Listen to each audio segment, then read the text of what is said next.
Okay na.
Yehey! Magandang umaga po, araw, gabi, ayan, tanghalian, hapunan, whatever. Sa loob at labas ng bansa, magandang araw po sa inyo lahat mga kaibigan. At narito na naman po tayo sa pag-usapan natin ni Juvie de Guzman. At syempre, ito po isang ngalan po ninyong lahat. At sa panimulang programa natin, pagbati pinapaabot natin kay Ate Nessie Rosales, Mami Nessie Rosales, kung tawagin namin lahat ng happy birthday. Happy 64th birthday po kay Mami Nessie. Naway pagpalain po nawa kay ng Panginoon. Long life. Okay, happy birthday to you. Happy birthday to you. Happy birthday, happy birthday, happy birthday to you. Siyempre, Mami Nessie, we love you very much and happy birthday to you. At salamat din sa mga kaagapay mo na tumulong sa'yo. Siyempre, pinasasalamatan din po natin si Sir Jigs Magpantay, ang President CEO ng Margo TV Philippines. At, siyempre, katuwang namin, katuwang namin sa aming programa, ang aming producer, walang iba kundi ang Margo TV, ayan, ang Margo Management and Consultancy Services. At hindi lang po yan, sa ngalan po yan ni Miss Maruha de Asis. Salamat po sa inyo, ayan. Magandang araw po mga kaibigan. Ako, pasasalamat po ang ipinaabot po nating lahat. And congratulations po sa 4 na ginto na hinakot ni Carlos Yulo. Yan. Dahil alam niyo naman, pagdating ho sa Asian Championship, talagang napakaswerte ho natin, yung mga Pinoy. Ito po'y salamat at natutuwa lang ho tayo dahil itong si Carlos Yulo ay pinababati po ng ating butihing National Chairman, National Chairman ng CCW, ang ating butihing abogado, kaagapay sa paglilingkod at sa lahat-lahat na Attorney Ferdinand Topacio. Ayan. At hindi lang po yan, alam nyo ho, lahat po ng bagay dapat nating ipagpasalamat. Kapag tayo po ay nadagdagan ng edad, pag tayo po ay nag-celebrate ng ating kaarawan. Yan po isang pasasalamat na rin na pinapaabot natin. Dahil alam nyo po, ang madagdagan ng edad nyo, it's a blessing. Huwag nyo ikahiya yan. At hindi lang po yan, may handa sa wala, okay lang po yan. Depende yan sa inyong sitwasyon, di ba? Depende yan sa inyong mga diskarte sa buhay. Minsan kasi, di ba, merong wala, merong meron, di ba? Depende ho yan. Kaya po, ang sa atin lang naman po, kung meron, salamat sa Panginoon, at kung wala naman, okay lang din. At minsan po, nangyayari, ako pag nagbe-birthday ngayon, dati sa bahay, maraming bisita, ngayon po hindi na po. Dahil mula nung magkaroon ng pandemic, ang akin lang pong pasasalamat ay buhay po kaming lahat. Kami pong lahat ay kompleto sa pamilya. Ayan, pati ang relatives ko na nakatira din dun sa bahay ko sa kabila. Ayan, salamat po. Alam niyo yung mga ganong sitwasyon, ipagpapasalamat po natin. At hindi lang po yan, still surviving, no? Salamat po sa Margo TV Philippines at hindi lang po, salamat din sa DWIC na sila pong sa akin umampon. Yan, pati ang Margo TV at ang DWBL. Yan yung mga umabon sa akin. Wala namang conflict kasi una-una, tayo po ay nasa DWIC Monday to Friday. Tapos nandito po tayo sa Margo ng Monday and Wednesday. Yan, salamat po. At of course, sa DWBL naman po ay tuwing Sabado lang. Yan po. Sa ngalan po yan ni Captain Rolando Dorado Durana. At of course, ni MJ De Guzman, na siya pong anak ko. At alam niyo po, thankful lang ako. I'm still enjoying what I'm doing. Maganda po yan. Lagi lang po tayo maging masaya. Gawin natin yung gusto natin hanggat buhay pa tayo. Alam niyo naman, ang buhay natin maiksi lamang, mga kaibigan, no? Sabi nga meron nga daw po na hindi natin alam kung magigising pa ba tayo, di ba? Ganun lang ang buhay. Kaya po sana, wag nating ipagdamot sa ibang tao ang maging masaya. Wag nating ipagdamot ang mga bagay-bagay na wala tayo, di ba? Kung wala tayo, is wala. Pero kung meron naman pong pagkakataon na meron na maitutulong kayo sa mga mahal nyo sa buhay, just do it, di ba? Alam nyo, minsan kasi parang nakakalimot ang iba sa atin, nakakalimot na kapag kayo po ay well-blessed, yan. Ang pinakamaganda ay maging masaya na tayo, di ba? Huwag na nating ipagmalaki pa sa iba. Ang importante, tayo po ay nabiyayaan ng magandang pamilya, nabiyayaan ng magandang kaanak, nabiyayaan ng mababait na kapatid, mababait na mga magulang, di ba? May mga ganun, swerte natin. At hindi lang po yan, swerte ho natin dahil nabiyayaan tayo ng mga kaibigan. Alam niyo ho, ang kaibigan po kasi minsan okay, minsan hindi. Meron tayong mga nakikilala, minsan okay, minsan hindi. Alam nyo, wag nating ikumpara. Kung anong magaling sa atin, kayo na ho yung magaling. Huwag tayong mag-compare sa isa't isa. Ang importante, lahat po tayo ay masaya. Just be happy kung ikaw po ay veteran na, kung ikaw ay veterano sa mga bagay-bagay na meron ka. That's good enough. Ang importante, you are happy, di ba? Alam nyo, tayo po naman ay sa tuwi-tuwi na ay nagpapasalamat. At ito nga, nakita natin si Oscar Yulo, no? Si Carlos Yulo. Swerte, di ba? Kita niya, ang dami niya ano. At nakakalungkot nga lang ito, yung mga sa peke at mapanirang paratang, no? Dr. Leanchon, kinasuhan ng Belkens. Anong ibig sabihin nito? Ayan, hindi natin alam. Tingnan natin. Ano bang ibig sabihin? Bakit kinasuhan si Dr. Lanchon, no? Isa rin yan sa mga kilala natin at kaibigan. Well, alam nyo, yung mga peke, tsaka yung mga naninira, tama lang ho yung makasuhan kung kayo po ay naninira. Okay, nagsampa ang Belkens Pharma Inc. ng reklamo ng paglabag ng cyber libel law laban kay Dr. Anthony Tony Lanchon dahil sa pagpapakalat ng malisyosong pabaya at walang basehan na paratang patungkol sa kumpanya.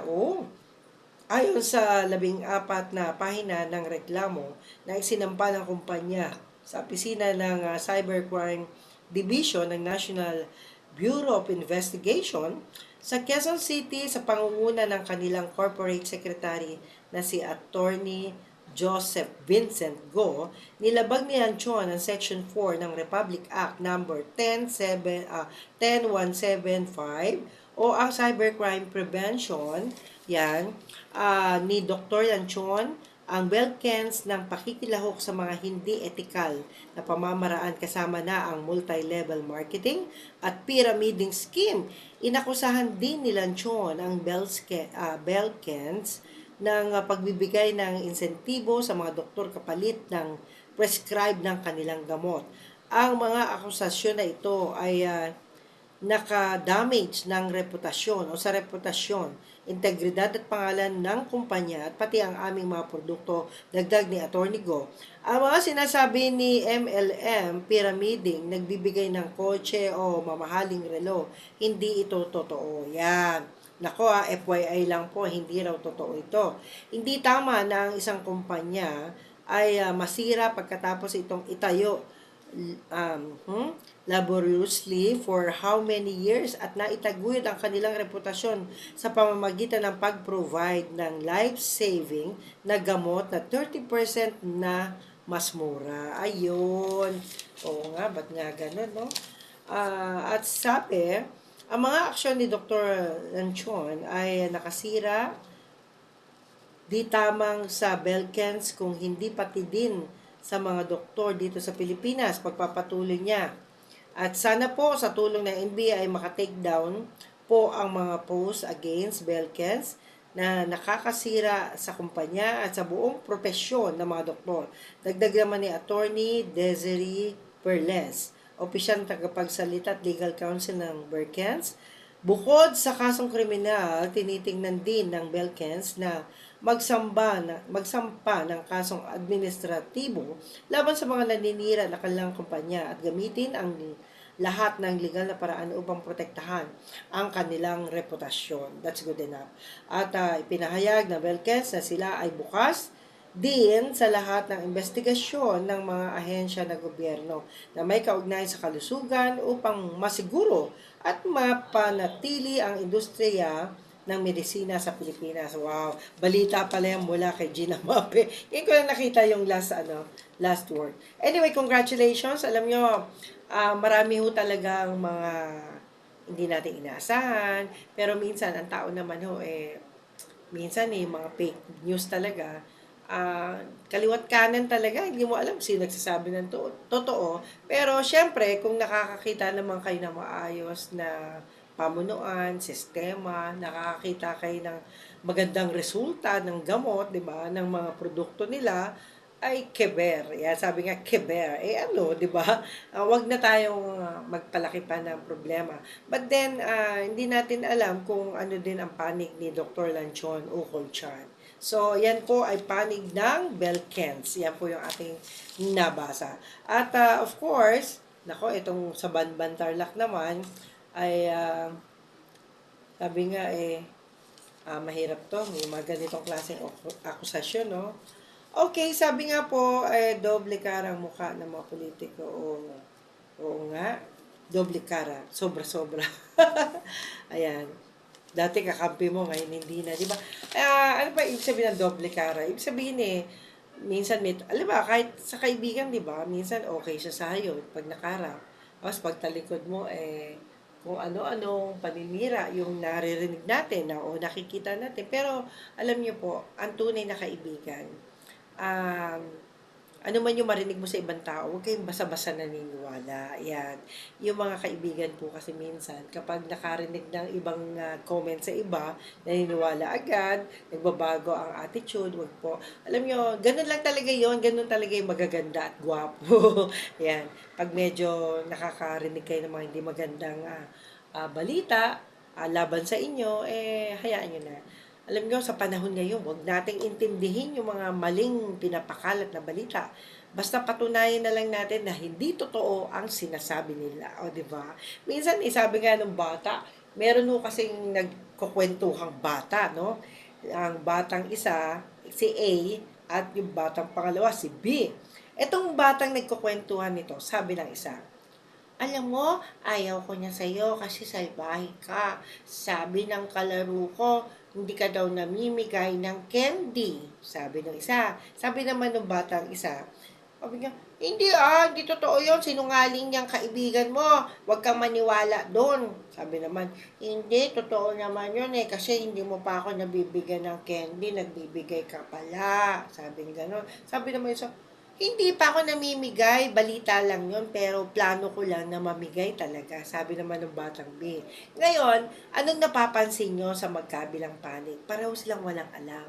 Pero, ibig lang sabihin, itong kakwentuhan ni batang A ay isang kaibigan na hindi naman kilala ni batang B. Ito naman si batang B, ay siguro hindi lang niya naalala na meron siyang pangako sa iba na hindi pa niya ginagawa. Ngayon, nakarating na dun sa batang A at yun nga yung nangyari. So, parang away bata lang yan. Sabi nga po, huwag tayong magkaroon ng away bata. Ayan, away bata. No, lagi natin iniisip yung away bata. Bakit kayo nag-aaway bata, di ba? Nagbabatuhan ng mga pangit na salita. Ayan, alam niyo ho, sa edad nating ito, ayan, o sino man yung mga nanonood sa atin, sino man yung nakikinig sa atin, wag na ho tayong mag-away bata, di ba? Kung kayo po ay galit, di galit, di ba? Wala tayong magagawa doon. O, di ba? Ngayon, ikaw naman na pinagagalitan, ay tahimik ka lang. O. Kung hindi naman totoo, di hayaan mo na lang. Lalong-lalo na kapag yan ay parang away bata, di ba? Ano ba yung away bata? Sabi nila, ay nako, yung away bata, away galit, bati galit, bati galit. O, di ba? Ganun yun nangyayari. Pero alam niyo po mga kaibigan, okay lang po yung bati galit, bati galit. Walang problema yon. Ang pangit lang po, yung mga pinag-awayan nyo noon, inuulit-ulit mo pa ngayon. Yan, mali ho yan. Kung meron ho kayong galit noon at natapos na, huwag nyo nang balikan, di ba? Ang balikan nyo lang, yung mga iniwan yung asawa. Balikan nyo yan, huwag nyo kakalimutan yan. Lagi na lang kayong mag-iisip ng tama. At importante, kung sa tingin nyo naman ay worth it na balikan siya, balikan nyo, huwag nyo nang awayin at huwag nyo nang ichismis pa. No? Marami kasing nangyayari ngayon na kaliwat kanan yung pagkukumpara. Yan. Sabi nga, para ma-avoid natin yung pagkakaroon ng siraan, wag nating ituloy yung pagkukumpara. Yan. Si Lorna, si Aida, o si Lorna, o si Pe. Yan. Naku, sabi nga nung iba, wow, ang gwapo naman ng lalaking yan, sabi ganon. Merong mga ganong issue, no? Gwapo daw yung lalaking maraming babae, ayan. Gwapo daw yung lalaking maraming asawa, iyan, di ba? Pero alam niyo ho, ang kagwapuhan po nasa puso, wala ho sa mukha. Ayan. Lagi natin tatandaan, ang kagwapuhan ng isang tao ay dapat laging nasa puso. Wag ho nating laging titingnan yung panglabas na kaanyuhan. Dahil ang panlabas na kaanyuhan ay nawawala, nasisira, di ba? At lalo na kung tayo po ay pumanaw na, di ba? Natutunaw, para tayong natutunaw, di ba?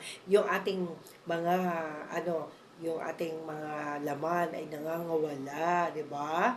Yan po ay inuuod at natitira lang dyan ay ang mga buto. Yan. At lagi natin tatandaan, tayo po ay pag wala ng buhay, lahat po tayo ay pangit na. Yan. Kaya po, kung tayo man po ay may itsura, may ganda, may kagwapuhan, huwag po nating ipagyabang yan. Bagkos, gamitin natin yan sa kabutihan. Yan. Ako, lahat ng mga umaaway sa akin, minamahal ko. Minamahal ko dahil sila ay hindi marunong magmahal ng kapwa. Kaya minamahal ko yung mga taong nang-aaway. Kasi yung mga taong nang-aaway daw, yun daw yung mga taong walang magawa sa buhay. Kaya sila nang-aaway. Nang-aaway sila in the sense na baka naman po kaya ka inaaway, meron kang mali, meron kang nagawang hindi tama. Yun lang po yun. At always be thankful kapag sinabi ng isang tao sa iyo na ikaw ay may pagkakamali sa iyong mga sinasabi, sa iyong mga ginagawa, yan, okay lang po yan. Kaya alam nyo, yung mga OFW, masyado po yung maramdamin. Yung mga OFW, mapagsabihan mo lang wala na. Para ng habang buhay ng disappointed. Mali po yun. Alam nyo, ang mapagsabihan ka ay isang magandang aral para sa atin. Dahil kapag yung mali mo ay sinasabi sa iyo, lalo na pinagsasabihan ka ng iyong halimbawa nakakatandang kapatid, ng iyong nanay, ng iyong tatay, o kaya ng iyong mga mahal sa buhay na nakakaintindi. Siyempre, na-overlook mo, di ba? Merong ganun kasi. So, yung pong mga bagay na yan, dapat po natin tanggapin. Pag nagkamali tayo, mag-sorry tayo. Yun lang po yung tamang gagawin natin. Wag po tayong ma-disappoint kasi alam nyo po, minsan, hindi natin nakikita talaga yung mali natin Akala natin okay na, hindi pala okay, di ba? May mga ganon. At lalong-lalo na yung mga OFW, kayo naman po, huwag kayong malungkot. Pag sinabihan kayo ng mga mali ninyong gawa, ayan. Ngayon, pag sinaktan naman kayo, ibang usapan na yun. Pag kayo po ay sinaktan, it's about time na kayo po magsumbong sa kinauukulan. Yan, magsumbong para po hindi na lumaki ang gulo. Magsumbong, ayan. Sumbong kayo kay Margo. Yan. Yan po ang dapat na tamang gagawin ninyo para ho sa mga problemang hindi nyo masolusyonan. Okay? So, tayo po ay nagpapasalamat din kay Mami Nessie, yan, kay, alam niyo, marami ho talagang blessing na dumarating, di ba? At kita nyo naman ho, kapag ho ikaw ay pinutakti ng blessing, walang tigil yan. Lalo na yung mga taong sobra-sobra, di ba? May sobra sila kaya nila pinamimigay yan. Laging ganyan eh. At kapag ikaw ay nabigyan ng biyaya, nabigyan ako ng biyaya, di ba? Magandang damit, yan. Naisuot ko po yan sa anniversary ng DWIZ. Kaya sis, maraming salamat sa iyo. Sis Maruha, sis, salamat sa iyo. Kita mo, napaganda ko pa. At of course, sabi nga nila kapag sa tingin mo ay medyo maliit, palaki mo ng konti. At kung medyo malaki, palitin mo ng konti. So, thankful tayo dahil nakapagsuot tayo ng damit na mula sa aking sister. Yan, sis Maruha, salamat po sa iyo. Salamat. Kasi alam ko, nakikita mo yung malaki. Malaki, di ba? Malaki yung mga suot ng ng mga Indian, nakakatuwa. Kasi nung nakita ko, talagang akala ko kasyang-kasya. Kaya alam minsan, meron talagang pagkakataon na akala mo okay na pero medyo masikip, di ba? So, ginawaan ko ng paraan, hindi po pwedeng masayang yan. Okay, so mga kaibigan, dahil tayo po tapos na, yan, maging masaya kayo. Keep on smiling. Huwag po laging galit, masama po yan. Nako, yung mga tatay at nanay, huwag kayong masyadong galit. Masama po yan kasi baka kayo yung maputulan ng ugat sa ulo. Okay, so mga kaibigan, I love you guys. Maraming salamat po for watching. Pag-usapan natin ni Juvie de Guzman. Ako po ay narito tuwing Lunes at Miyerkules. I love you all. Bye!